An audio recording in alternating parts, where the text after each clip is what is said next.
we typically hear or we typically experience when we're working with a non-ideal client is we start to notice like a drop in sales, starting to feel like frustrated or like you don't like your business, or feeling like your business just doesn't feel like you. And typically whenever that happens to me or someone comes to us with one of those problems, typically it's an issue with messaging and identifying your ideal client. So that's what we're going to dive into today. Yep. And so essentially how this is going to look is we'll introduce ourselves. Some of you know us already, which is great. Getting a little more into detail with that. Then we're just going to share our own personal life experience, our expertise, and advice that we have moving from who your ideal client isn't into who it is, and then how to find them. And then at the end, we're going to open it up for questions and answers. So if anything comes up during our presentation, go into that chat box, type in a question that you have or something that you want to workshop with us. And then at the end, we can get to a few of those questions. Yeah, and I can't see the chat box right now, so we'll be getting to the questions at the end, so don't panic if you say something and we don't respond. Exactly. All right, let's do it.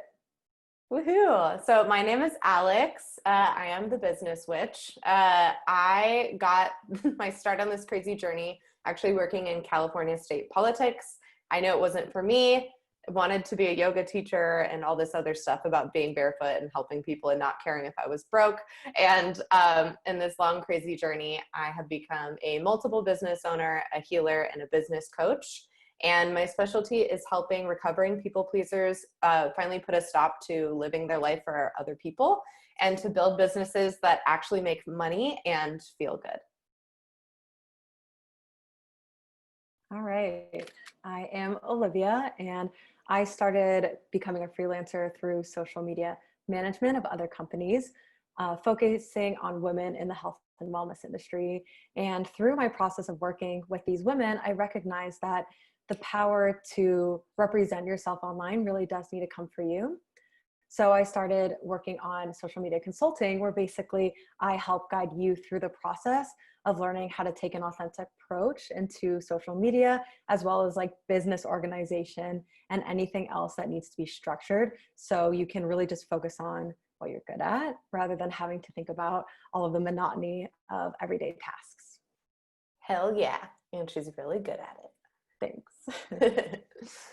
So I think one of the easiest ways, or I know one of the easiest ways to kind of make the question of like who you want to work with less vague is by starting with who is not your ideal client. And some basic, like this is like the super bare minimum, right? Of just like who definitely is not your ideal client.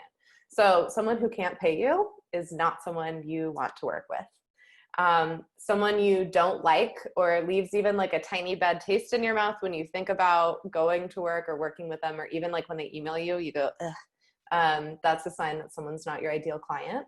And then someone who doesn't respect your boundaries. You have to constantly repeat yourself about when you're available. They're constantly over asking for things outside of your scope of service.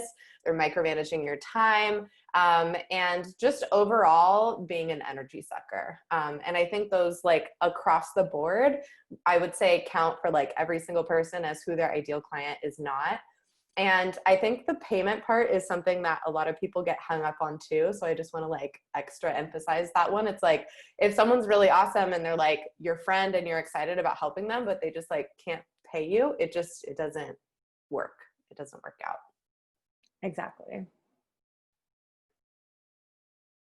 All right. So as Alex was going through this, I'm sure somebody came in your mind, either someone that you've worked with previously that you don't work with anymore, or someone that you have now. So we're going to kind of do this workshop going in a little bit more detail and really trying to figure out what the core of that situation is. So take a moment to think about someone. And once you have that person, really think about what your number one complaint with them is. What is the biggest issue that you have with this client? And then after that, think about if there's a price that would make it worth working with them. So normally this could be about a client that you currently have, or even in a discovery call, as you're talking to someone, realizing that the energy really isn't there together, or there's something that's turning you off. In that moment, you can always think about, okay, what would make it so worth it? And you can name a really high price. And, you know, worst comes to worst, if you're like, I can only work with you for this amount of money, they're like, oh, we can't do that, then you know it's not going to be a good fit anyway. So it's really time to take ownership of the sticky situations that you have with clients right now that aren't as ideal.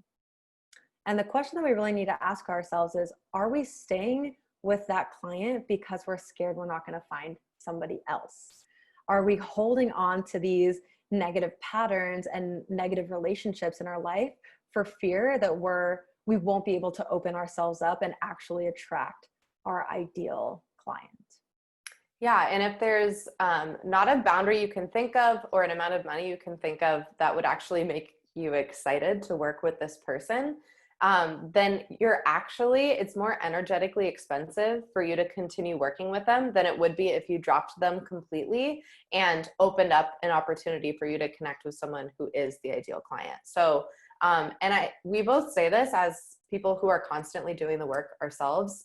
Just because I know this, it doesn't mean in my life I'm not, catching myself clinging on to someone or a client because I'm afraid or super attached to the outcome.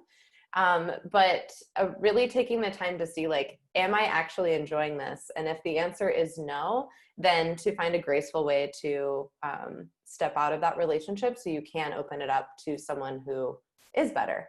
And there's an infinite number of clients out there. There's not a finite number of ideal clients. It really is like a never-ending number. Absolutely. So if any of this sounded familiar in terms of who your current clients are, or maybe even an old client, it's time to stop operating out of fear. And then we're going to dive deeper into who exactly your ideal client is. So who is your ideal client? Let's get into it. So your ideal client, there's 3 main points we want to talk about. The first one is your ideal client is someone you know you can help. So when you get on that discovery call and you ask, what are your biggest fears? What's been the most challenging thing for you? And in their response, you're like, oh, I totally know I can help you with that. Like, I got you. I already know 10 different ways we can start on that. That's a great sign that could be your ideal client. The next step is really assessing if it would feel good to work with them. So in these sessions where you're getting to know each other, are you I guess the best way to say is are you vibing together? Is the energy right? Is this someone you want to learn more about and genuinely want to help? So that's a really key point too. Is this someone that you're okay committing to showing up every day, every week, checking in with them and having this relationship start to form? The last thing to really think about is this client excited and able to pay you your worth? So many times in the past, I see women entrepreneurs, myself included, kind of pull ourselves down and say, okay, well, we could just do it for free, or we could do half the sessions that I offer in this package, and really just trying to make it work, trying to figure all of these things and going back and forth. That is not your ideal client. Your ideal client hears what your services are worth and say, hell yes, how do I sign up? Exactly. I love that. And I think too, we get caught up. I mean, if you're here, you're probably kind of a people pleaser or a recovering people pleaser. And I say that also as one myself. But we typically are so eager to help anyone. You can notice even in your discovery calls or your client calls, whatever you call your onboarding calls, you'll start to notice your energy already try to help you shapeshift into the perfect thing that your client needs versus thinking about one of these 3 things. And whether that's maybe something outside of what you're passionate about doing, but they really need help and you're just want to help them. That's not a you-based way to sell yourself and a way to operate your business. That's a them-based, I call it the outside in approach instead of the inside out. And then we do the same thing with pricing. It's oh my God, they're freaked out about the money. So maybe if I just change or give a discount just because someone asked, that's a surefire way to start down that downward spiral of creating a business that doesn't feel like you. And then all of a sudden you're just surrounded by clients you hate that aren't paying you enough money and you're really resentful, and then you could burn out. Yeah. So this is a great foundation to start with. Mm-hmm. So a quick and easy trick to identifying exactly who your ideal client is your ideal client is someone exactly like you, but a couple steps behind. And the way that we can kind of envision, we'll go into like a little bit of an avatar exercise after this. But just like if you envision like exactly who you 6 months ago or 6 years ago, it like what that person would need, no matter what your industry is. This goes across all industries. So we want to think about generating content and creating like a business model suited to exactly what your old self would need, even if it's even if you're in social media management and your client is, say, like a big business owner, their vibe or their energy is still like you. Their fears are still what your fears used to be. They used to think the same thing you used to think, and so you to them are exactly the expert because you're so in alignment.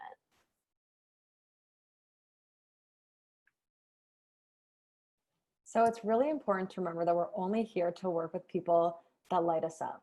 We chose this path of entrepreneurship to take ownership and to really make it exactly how we want to make it. So it's important to keep that standard high. When bringing people on, make sure it feels good. And we have the example here of how Marie Kondo says, does this item spark joy? So really assessing with each client you have, current and any future client you would bring on, does this person spark joy? Am I going to feel rewarded by connecting with them on a daily basis? Because when you bring on a client, it really is bringing on a new relationship. So you can see it almost as dating. Like, is this someone that I want to connect with and really start this energetic field together? Or is there something that's feeling stuck and that maybe it isn't actually the right fit together? So with each person, taking that moment to take that step back and think about the long-term situation of, is this going to be good for me and my business, as well as is it can be beneficial for you? Because if you bring on a client that you're not really energetically aligned with, over time there's going to be conflict. Even if you like put on a fake smile and show up every day, still there will always be this sense of tension that can get sensed subconsciously.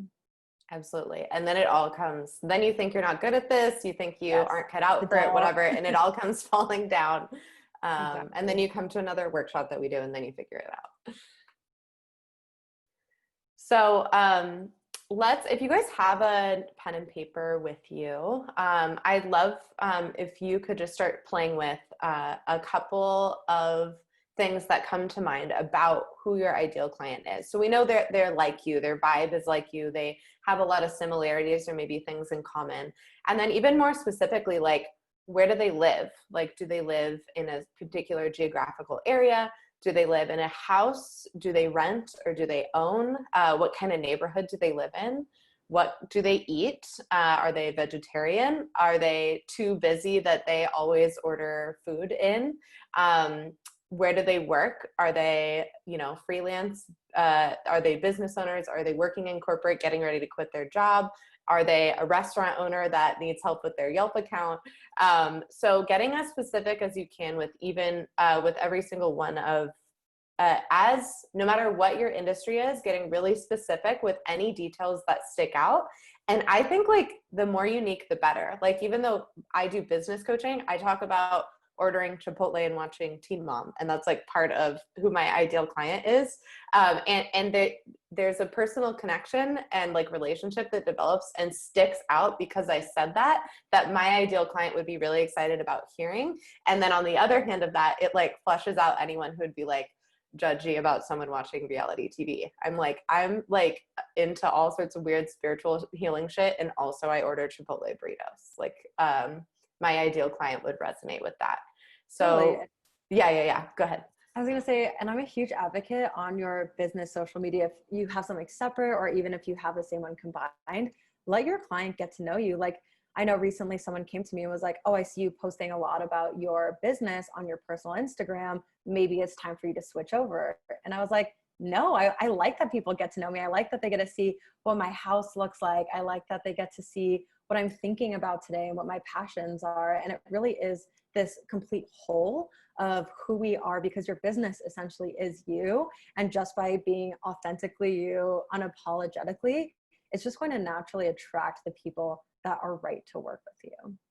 Yeah. And that's how you get the people that are like in the sea of like, because you could sit there and be like, oh, well, there's so many social media managers, or there's so many business coaches, or there's so many whatever. Like, this is going to be what makes you stand out.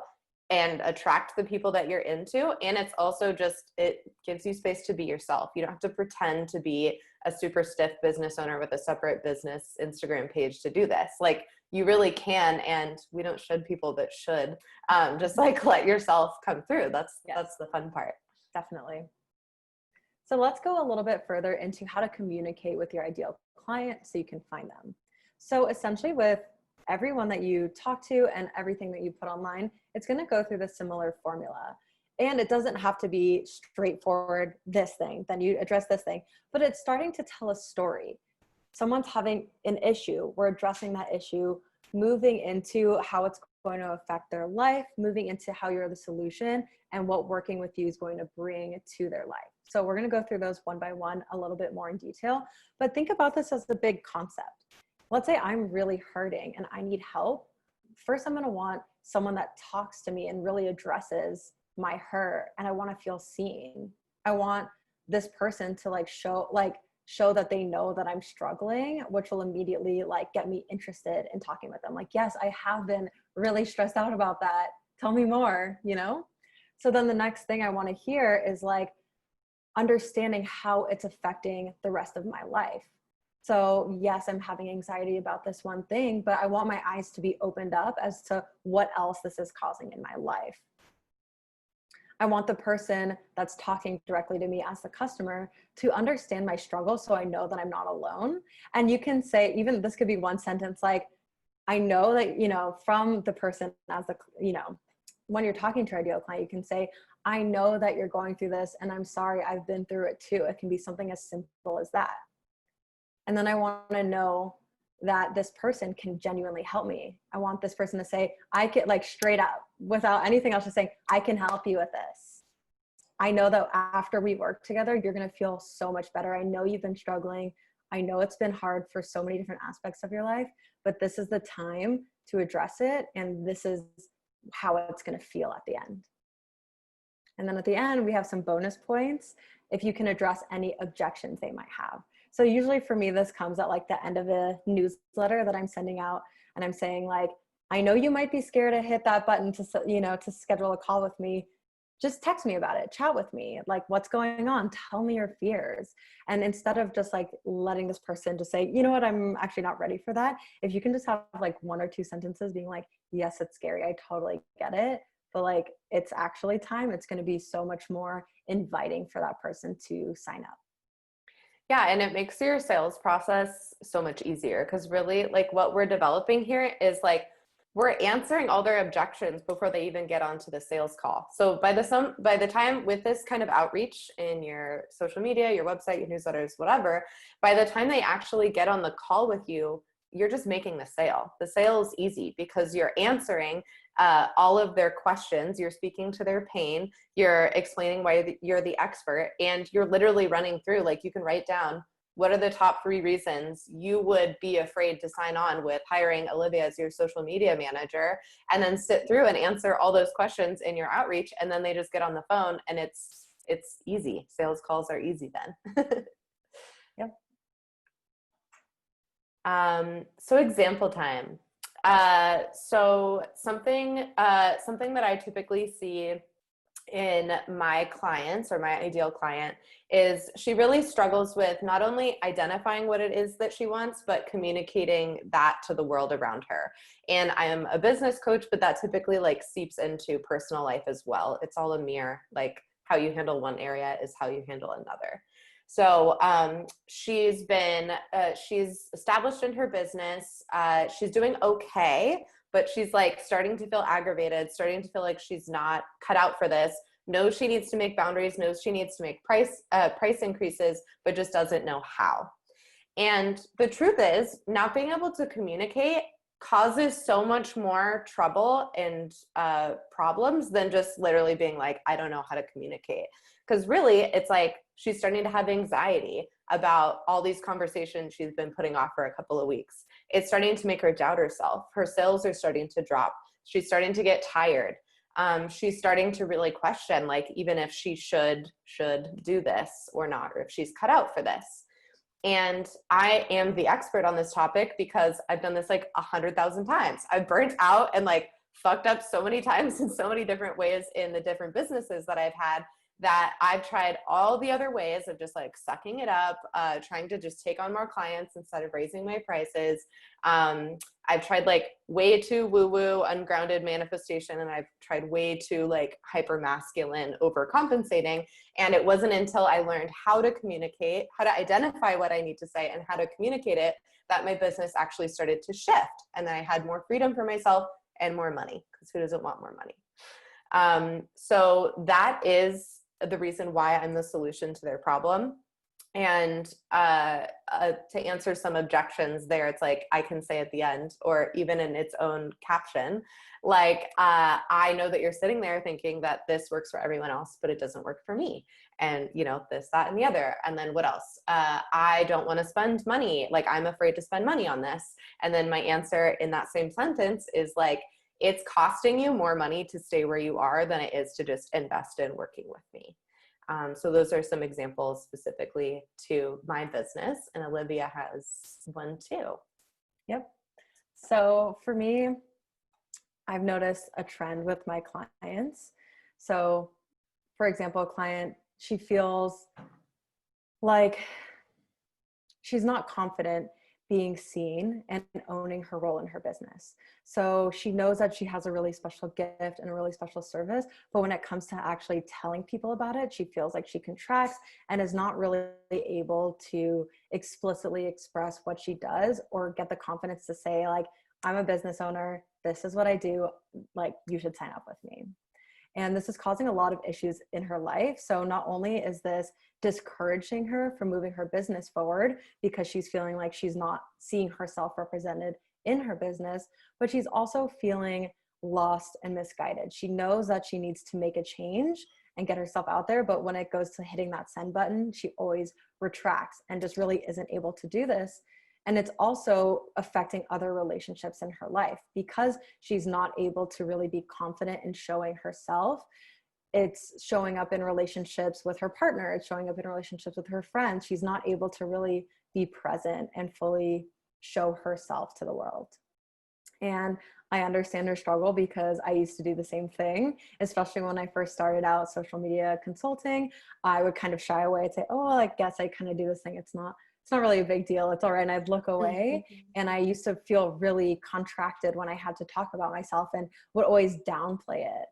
And then I really worked through that over time and gained my own self-confidence that I can share with other people. So instead of just saying like, oh, these are the top 10 things you can do, I can just really have one-on-one conversations with this woman and say like, I've been there and like, this is what I did to get through it. And like, I want you to do the same. And so by taking an authentic approach to social media, it really helps her feel empowered to just do what feels right for her, get herself out there in whatever way feels genuine, and really like reflect and feel proud of herself. Yeah, I love that. And too, it's like Olivia's not convincing anyone to work with her. Like, if we're convincing people they should work with us, we've already started like the outward in approach. Yes. Like, we're not trying to get anyone, we're not trying to trick anyone or manipulate anyone. It's just literally like, this is what I'm good at, and this is why I know I'm good at it. Here it is, if you want to work with me. And it works. I've only just started playing. I've been doing this for like 2.5 years, and I've built other businesses on just social media posts alone. I only just in the last 2 weeks started playing with running ads. And Olivia it's like only one, you've like goofed around with playing ads, but it's like, we've built our entire business. This magnetic organic marketing works. Like, it 100% works. And you don't have to be like an ad wizard or like do one of those super bro, like masculine sales programs for this to work. Yeah. Just speak to your audience. Yeah. And be yourself. Just be yourself. Yeah. So cliche, but it's true. It's true.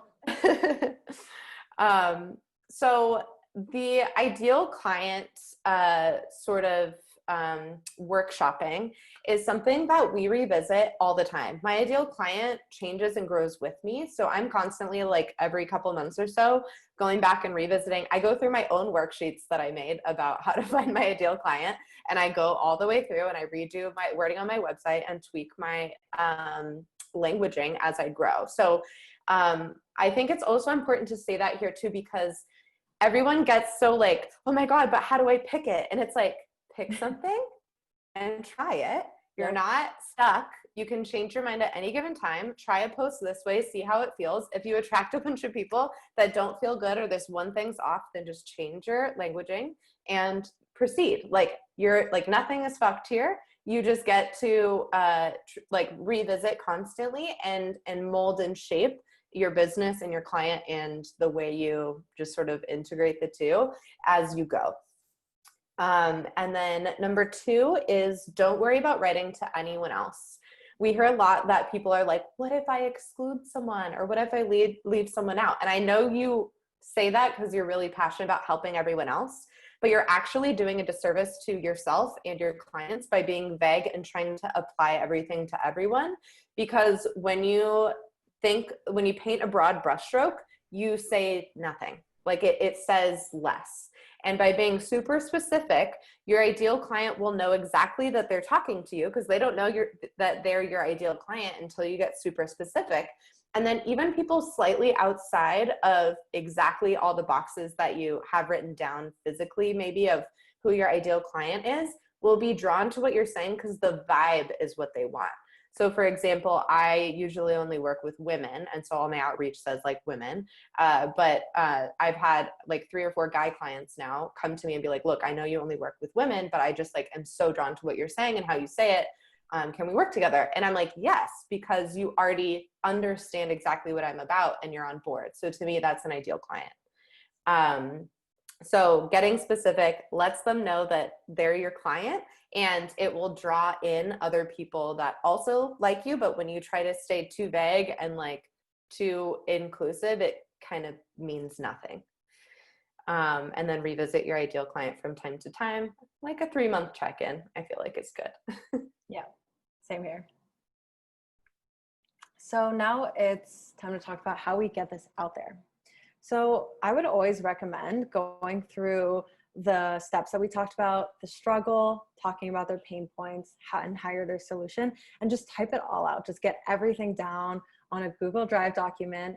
And then you can start chopping those up into smaller pieces and creating Instagram captions from it, adding this to your website, DMing your ideal client, saying something directly, hey, I noticed that you said you were struggling with this. I actually can totally relate to that. Here's how I can help you. Sending out a large newsletter with whatever you wrote and posting it to Facebook groups. So I always say you can repeat yourself as many times as you want and maybe just pick different subjects. So let's say your specialty is organization, structure, confidence boosting. Choose those as different ones and then go through that same pain point, you're their solution, and just talk about those individually and kind of alternate through them. But the point here is to really get people to notice what you're talking about. So if you send one newsletter and you make one Instagram post, not everyone's going to see it. It's really important to continue to remind people what you're doing, because someone will see something once and it kind of goes, in one ear and out the other. But the more that they can get to know you and your process, the more effective it will be. So people are like, oh, I've seen you post this a few times. Like, I see you. I see what you're doing. Yeah. And not to mention the algorithm. Like, I have people, I've been doing this for like 2.5 years-ish, and I feel like I'm spamming people constantly. Like for me, it feels like I'm constantly just like jumping around and being like, this is what I do. I have had people come up and be like, oh, you're like, oh, I didn't know you did that. And I'm like, really? Every day I'm doing some kind of outreach. So that just goes to show that it's not always like, people aren't always connecting the dots. And then what is it, like 7 points of contact in marketing? Like it takes someone seeing something 7 times for them to commit. And then also for me, I think like my ideal client takes a little while to warm up to the idea of actually committing to working with me. So knowing that I'm not just like pulling them in one time, but like really demonstrating my value over and over again through my newsletters or additional posts that way. And then also repurposing is a really powerful tool. Like if you make one newsletter, turn it into 3 Instagram posts and post your newsletter on Facebook or whatever. Like you don't have to reinvent the wheel every single time. It's not cheating. Yes.